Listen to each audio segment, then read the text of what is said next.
Hi students, வணக்கம். இப்போ என்ன பார்க்க போகிறோம்? இயல் 5 பயிற்சி 5.2 7ஆம் கணக்கு. என்ன கொடுத்துருக்காங்க? 1H 2O 3W 4A 5R 6 இப்படி கொடுத்துருக்காங்க என்ற அமைப்பை உற்று நோக்கி எண்களை மறைக்கும் போது எண்களுக்கு இடையே அமைந்த சொற்களை அவங்க கொடுத்துருக்கதை எழுதுவோம்.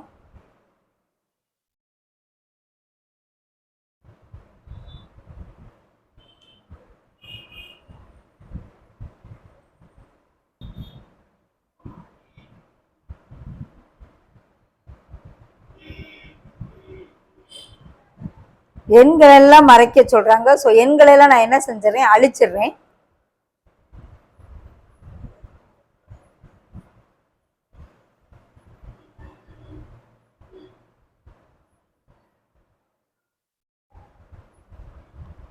என்ன எழுத்து வருது பாருங்க, வேர்டு வருதுன்னு பாருங்க. அமைந்த சொல் ஹவ் ஆர் யூ. என்ன வருது? ஹவ் ஆர் யூ அப்படின்னு வருது. ஓகே, எண்களை ஃபுல்லாக மறைச்சிட்டு பார்த்தா இந்த சொல் வரும். நம்பர்ஸை மட்டும் மறைச்சிட்டு